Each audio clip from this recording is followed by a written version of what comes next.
ಬಾ ಬಾ ಬಾರೋ ಬಾರೋ ಡಿಕ್ಕಿ ಹೊಡಿಯೋ ಬಾ.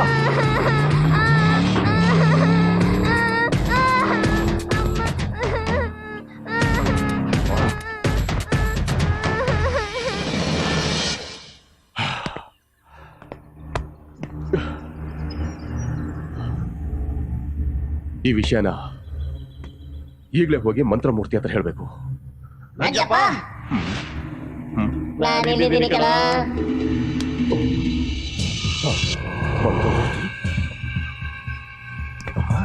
ಹೇ, ಮಗುವಾಗಿ ಬಂದಿದ್ ನೀನಾ?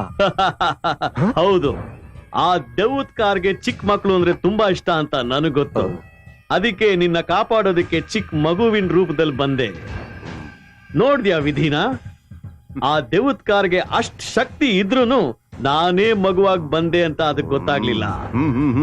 ಅದೆಲ್ಲ ಸರಿ ಕಣೋ, ನೀನ್ ದೊಡ್ಡ ಮಂತ್ರವಾದಿ ಹಾಗೆ ಆಗಿ ಅಂತ ಹೇಳ್ದೆ. ಸ್ವಲ್ಪ ಜ್ಞಾಪಿಸ್ಕೋ. ಆ ಕುಳ್ಳು ಮುನಿ ಆತ್ಮನ ಅಡಗಿಸ್ಬಿಟ್ಟ ಅಂತ ಹೇಳ್ದೆ. ಆದ್ರೆ ದೇವತ್ಕಾರ ಹೇಗ್ ಬಂತ?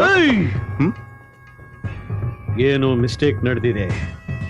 ಆ ಬುಡುಬುಡಿಕೆ ಮುನಿ ದ್ರೋಹ ಮಾಡಿದ್ದಾನೆ, ನಂಬಿಸಿ ಮೋಸ ಮಾಡಿದ್ದಾನೆ, ದ್ರೋಹಿ. ಏಯ್ ಮಂತ್ರಮೂರ್ತಿ, ಆ ಕೆಂಡಗಣ್ಣ ಕಾಳಿ ತಂತ್ರ ಮಾಡಿದ್ಲು, ಅದು ಗೊತ್ತಿಲ್ಲದೆ ನೀ ನನ್ನ ಮೇಲೆ ಸಂದೇಹ ಪಟ್ಟೆ. ಇನ್ನೊಂದು ನಿಮಿಷ ನಾನು ಇಲ್ಲಿರಲ್ಲ. ನಾನು ಅಡಗಿಸಿಟ್ಟ ಆತ್ಮಗಳನ್ನ ಈ ತಕ್ಷಣ ಬಿಡುಗಡೆ ಮಾಡ್ತೀನಿ.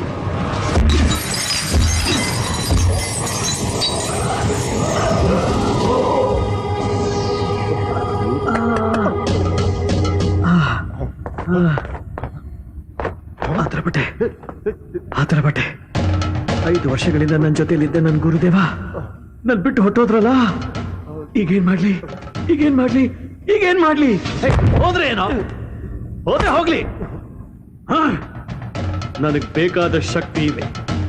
ಅದನ್ನೆಲ್ಲ ಒಂದ್ ಸೇರಿಸಿ ಆ ಆತ್ಮಗಳನ್ನ ನಾಶ ಮಾಡ್ಬಿಡ್ತೀನಿ.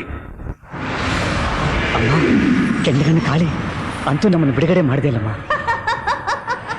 ನಾಳೆ ಶನಿವಾರ ಆ ಪಾಪಿಗಳ ಮೇಲೆ ಸೇಡ್ ತೀರ್ಸ್ಕೊಳ್ಳೋ ದಾರಿ ನೀನೇ ತೋರಿಸ್ಬೇಕು ತಾಯಿ. ನಾಳೆ ಶನಿವಾರ ಮಾತ್ರ ಅಲ್ಲ, ಅಮಾವಾಸ್ಯೆ ಮಂತ್ರವಾದಿಗಳಿಗೆ ಅನುಕೂಲವಾದ ದಿವಸ.